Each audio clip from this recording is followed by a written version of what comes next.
Hey, what's up everybody, it's your boy Prof. Trof and we are back again with Marcus Aurelius, philosopher, emperor, end of the Roman Golden Age by kings and generals. Let's check it out, everybody. The most we know about this is from Unbiased History, which as amazing as it is probably gonna be a little bit different to this video. Anyway, let's check it out. Penning his seminal work on the Roman Empire's decline, Edward Gibbon wrote that if a man were called to fix the period in the history of the world during which the condition of the human race was most happy and prosperous, he would, without hesitation, name that which elapsed from the death of Domitian to the ascension of Commodus. During this century of Pax Romana, some of the greatest emperors ever to rule the Eternal City's vast dominions came to power, but it was nevertheless a universal fact that imperial ages of gold will inevitably fade. In the twilight of this era, a thoughtful young man rose to inherit the purple, serving as the era's glorious swan song before everything began falling to pieces, partly due to his own actions. Welcome to our video on Rome's philosopher-emperor Marcus Aurelius. We often say that wars are fought on limited information, and the side who knows more has prominence during the Flavian era, when his grandfather was first elevated to patrician status and then occupied multiple magistracies, including that of the city prefect of Rome and the consulship. By Hadrian's time, the Anii were exceptionally influential and occupied a place within the emperor's inner circle. It was in this environment that young Marcus grew up. In fact, Hadrian seems to have taken notice of the young man almost immediately, showering him with honors and favors in aid of, in the future, making him his protege. At the age of just 6, for example, Marcus was enrolled in the Equites at Hadrian's personal nomination. Just a year later, he started his education in a manner that we might call homeschooling. Marcus was educated in many things by private tutors and slaves hired by his grandfather, including drama, music, poetry, and literature. But it was the first strips of Stoic teachings which truly captured his mind, tutored by a Greek slave teacher, who were all the rage in Roman high society at the time. Once, during his early teenage years, his frequently absent mother, Domitia Lucilla, caught her son sleeping on hard, bare ground wearing only a philosopher's cloak, like a true Stoic should. By the time he was permitted to don the toga virilis of manhood at the age of 15, Hadrian had decided on the succession. In 138, as the paranoid and increasingly violent emperor lay on his deathbed, he chose to adopt an unambitious, long-time senator as his son and heir, the future Antoninus Pius. This came with the condition that Antoninus would then adopt 17-year-old Marcus Aurelius and Lucius Verus as his own successors. The fucking Verus, man. Magistrate was clearly a stopgap measure, designed to last only until young Marcus was experienced enough to ascend the throne, with Verus as a contingency measure. Verus.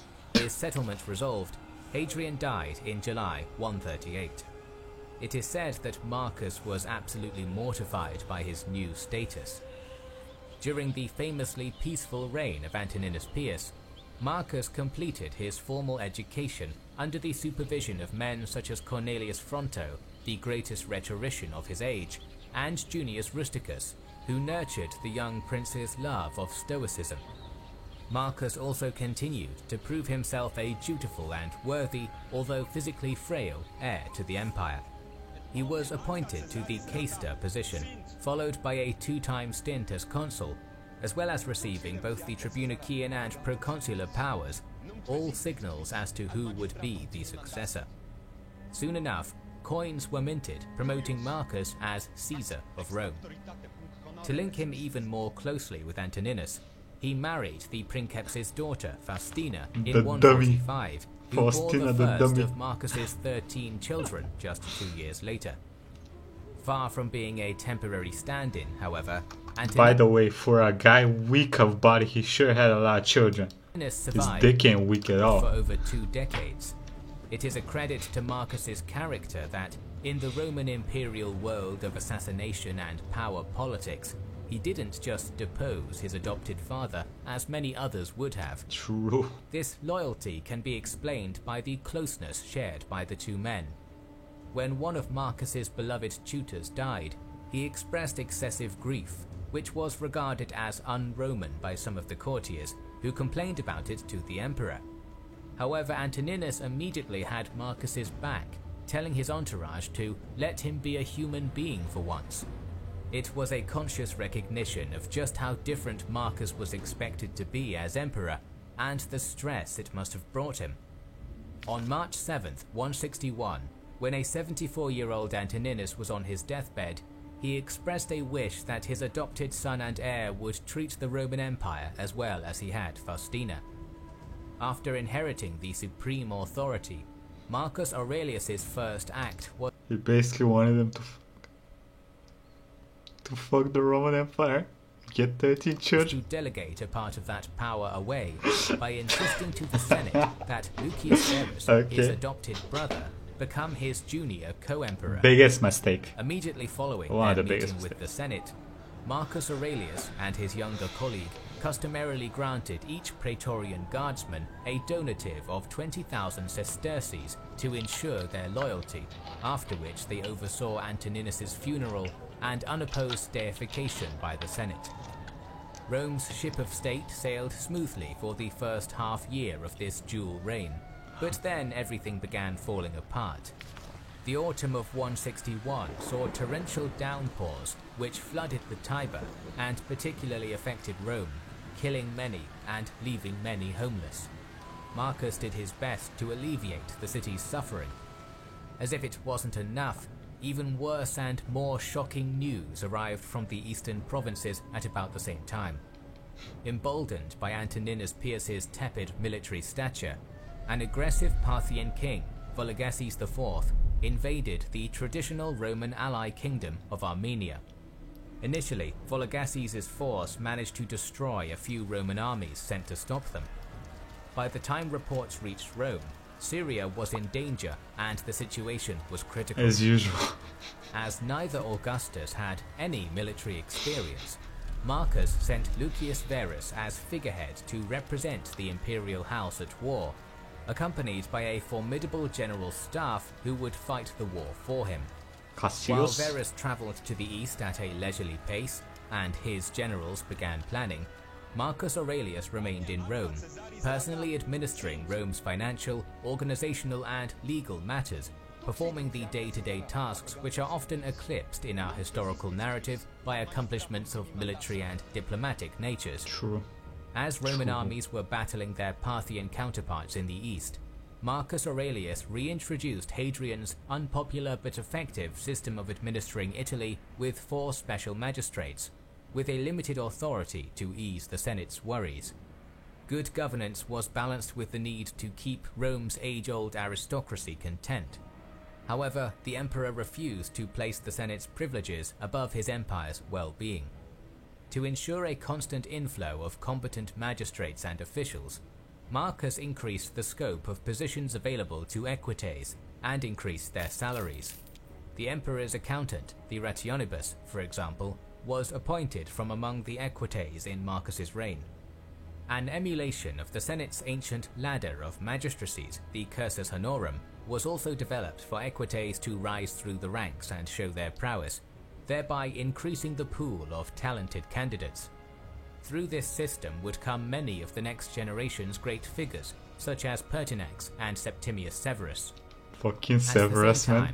Rome's emperor also deftly increased senatorial prospects as well, compensating its members when he was forced to expropriate their provinces for imperial purposes, appointing them to additional posts, deferring to their judgment on many matters, and patronizing new senatorial families from across the empire. Marcus Aurelius's most impressive talent as emperor was in judicial affairs. He was good with legal matters and seemed to enjoy dealing dutifully with the grinding, petition-filled life of a supreme administrator. When appropriate, such as dealing with cases of tax evasion, Marcus was a strict legalist who enforced the full letter of the law. However, the emperor was also capable of exercising compassion in the spirit of the law. In one of the cases, a Roman woman who had unknowingly married her uncle appealed to him on the ground. What? How do you unknowingly marry your uncle? What's your family tree? A family circle? I had to make that joke, sorry. That they both had no That's idea what we call the low-hanging fruit Marcus of her uncle. sympathized with her predicament, and although such a relation was technically illegal, he fucking confirmed the legitimate status of their children. At the same time, he was active in building the military, and kept one eye on the Danube frontier, You need raising that. Legios 2 and 3 Italica to bolster the area. By late 165, Marcus's generals in the east had turned back the Parthians, and even pushed deep into Mesopotamia, re-establishing control over local client kingdoms such as Osrhoene. The hero of the war, Avidius Cassius, even sacked the twin Parthian capitals of Seleucia and Ctesiphon before making a bold foray into Media. For his extraordinary service, Cassius was appointed as Marcus's prefect of Egypt and de facto viceroy of the east. As the legionary officer corps was doing most of the hard work, Lucius Verus was indulging in luxuries and vice offered by the cities of Laodicea and Antioch. He took the undeserved title of Parthicus Maximus anyway. When he and the legions returned home in 166, however, they brought much more than mere victory with them. Contracted during wartime and spread throughout the Roman Empire by soldiers returning to their frontier garrisons, a smallpox epidemic, known to us as the Antonine Plague, wiped out swathes of the population, critically decreasing the imperial tax base and manpower. In densely packed Rome, the great physician Galen and Senator Cassius Dio apocalyptically describe thousands of deaths per day, and the Historia Augusta states that the reason I'm laughing is because I remember how they were presented in the unbiased history. The dead were carried away on carts and wagons. Thousands died, including many prominent persons. Marcus alleviated the suffering of Rome's population as effectively as he could. Burial procedures were regulated, public funerals paid for by the state, and religious festivals were held to please the angry gods and to calm the demoralized population. Yet the plague's extraordinarily devastating impact was made worse when a storm broke in the north. In late 166, a small force of Germanic warriors attacked Pannonia, but were repelled and diplomatically handled by a local governor. The next year, a massive confederation of trans-Danubian tribes, stretching from the Gallic to the Dacian border, began attacking Roman territory, seeking more favorable conditions and entrance into the empire. The Germanic horde punched through all defenses in its path, plundering the provinces until it breached Italy and arrived outside the wealthy city of Aquileia. No barbarian force had entered Italy since the Cimbrian War 300 years before, but this horde could not siege the city and retreated north, leaving an atmosphere of terror and a path of destruction behind them. With the empire being sapped to death by plague, Marcus Aurelius started pragmatically mustering the necessary reinforcements from whatever sources he could, however disreputable. Criminals and bandits were offered amnesty and pay if they served, while slaves and gladiators were given their freedom. To raise funds, the emperor also sold off the imperial silverware and even some of his wife Faustina's ornate clothing, possibly as a symbolic gesture to show the first emperor to sleep on the couch that he too was willing to make sacrifices. Fucking Faustina, though delayed due to the disease, Marcus Aurelius departed Italy for the very first time in spring 168, dragging a reluctant Verus with him. However, when the imperial procession reached Altinum, the junior Augustus suffered a stroke and died unexpectedly, leaving Marcus as sole ruler of the Roman world. Despite his contempt for war and lack of experience, the emperor reached his tumultuous Danube frontier and made a Pannonian city called Sirmium his headquarters. The war, which began with a colossal Roman offensive across the Danube in 170, was a grinding, brutal back-and-forth slog between Rome and its surprisingly powerful Germanic neighbours. While the Greenhorn Princeps and his chosen council of veteran officers directed a campaign against the barbarian coalition's leaders, the Marcomanni and Quadi, other fronts burst into life. On the Rhine, smaller tribes assisted with raids into imperial territory, while in the south, Sarmatian Iazyges and Kostyboki made full-scale attacks, with the latter even managing to penetrate Greece and destroy the ancient Eleusinian Mysteries shrine. Oof. This nasty kind of warfare, which involved wholesale slaughter and pillage on both sides and near genocide on the part of the Romans, was entirely unfamiliar to Marcus, who moved his base to Carnuntum in 171. As author Frank McLean puts it, the essential tragedy of Marcus Aurelius was that he, a reclusive and bookish would-be philosopher king, had to spend his reign in continual warfare. I mean, whether he wanted to during those times, Rome was always or not, warring, right? Peace was extremely rare. Due in large part to his ability to choose effective officers and defer to their expertise when it was prudent. While conducting the war, the Princeps also continued responding to petitions and judging legal cases, putting himself under immense pressure. Marcus Aurelius dealt with the mental strain of his circumstances by writing what would ironically become one of the most well-known pieces of Stoic philosophy and life advice in history, the Meditations. Such a deliberate title gives the illusion that Marcus's words were intentionally published, but in fact his writings were almost definitely for his eyes only. Similarly to J.R.R. Tolkien, however, who used his horrifying experiences during World War I to create his extensive universe, Marcus Aurelius's 12 books of reflections, which are packed with contemplation relating to death, were certainly inspired by the terrible Marcomannic Wars. It's a cool chair. A tranquil Marcus Aurelius, happy in Rome or in the country with his family and his books, says author and Professor Anthony R. Burley, would probably never have put pen to paper.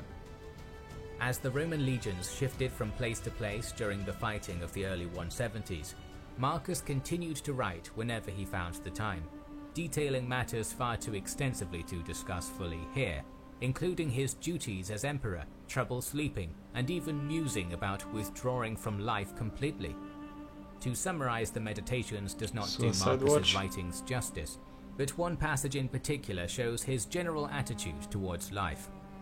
If you do the work on hand following the rule of right with enthusiasm, manfully and with kind-heartedness, and allow no side issues to interrupt, but preserve the divinity within you pure and upright, as if you might even now have to return it to its giver, if you make this firm, expecting nothing and avoiding nothing, but are content with your present activity in accordance with nature and with old-fashioned truthfulness in what you say and speak, you will live a happy life. That's pretty deep.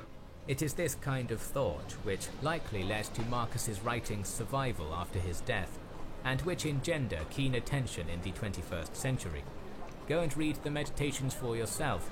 You will not regret it. By the way, what's wrong with my boy's fingers? Look at those sausage fingers. Though never forget that their imperial author likely would not have cared if you did, if his own words are to be believed. Shall mere fame distract you? Look at the speed of total oblivion of all, and the void of endless time on either side of us, and the hollowness of applause. By hollowness 175, of applause. Marcus's legions were already occupying part of Marcomannia, and had forced many of their allies to conclude peace. He shifted south at this point, determined to exterminate the Sarmatians, root and stem, and now comes the dummy shit. Their lands as Romanized provinces. However, with the campaign only weeks old, news arrived from Cappadocia that changed. Faustina. Prompted by false rumors that Marcus Aurelius was dead, exacerbated by letters he had received from his old friend Faustina about his failing health, the emperor's trusted eastern viceroy, Avidius Cassius, declared himself Augustus and seized the eastern provinces south of Taurus for himself. I still can't believe this shit happened. How? The imperial governor in Asia Minor, Martius Verus, another hero of the Parthian War, however, remained loyal, refusing to desert the emperor and instead sending a messenger to alert him to the threat. Even though Cassius quickly realized that the rumors had been false, he was in far too deep to simply repent, and so continued his bid for the throne. In response, Marcus Aurelius summoned his 15... Why did it take me so long to make that joke? He was in too deep to be able to repent. And so continued his bid for the throne. In response, Marcus Aurelius summoned his 15-year-old son Commodus to Germania and made it clear that he was ready to claim the purple if necessary. Before preparations were complete for the march against the usurper, Cassius was assassinated by a loyalist centurion known only as Antonius, after a dream of empire lasting 3 months and 6 days. His head was sent to Marcus, who refused to even see it. After strong-arming the defeated Aeacides into a hasty peace, which saw 5,500 of their cavalry sent to Britannia as auxiliaries, Marcus toured the east in order to assure its loyalty, before returning to Rome and making Commodus his co-emperor in 177. The journey was too much for Faustina, who died en route. Rumors persist that she was poisoned for her part in Cassius's revolt. August 178 saw both father and son depart Rome for the Expeditio Germanica Secunda, the second phase of the Marcomannic Wars. After 2 more years of conflict, in which Marcus came very close to provincializing the Marcomannic, Quadi, and Aeacides lands, the emperor fell seriously ill with plague in March 180. When the troops found out, they were greatly grieved, for they loved him as none other.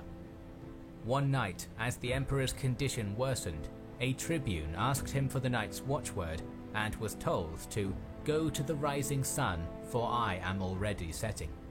He was giving Commodus to the protection of the soldiers, and with that done, he passed away. With him, unknown to everyone, also died the Pax Romana. We will talk about Roman history more in the coming months, so make sure... That was pretty cool. That was really nice, seeing his life more in depth. I mean, I'm not saying that Unbiased History's version was bad or anything, but it was a lot more, he did like a more generalist video, a little bit more memey, you can say, but yeah, this was awesome. We'll be doing a couple more videos probably, well, probably a lot more videos of kings and generals. This was awesome. Anyway, like, comment, subscribe, and I'll see you next time, everybody. Let me know what y'all think, and have a nice day.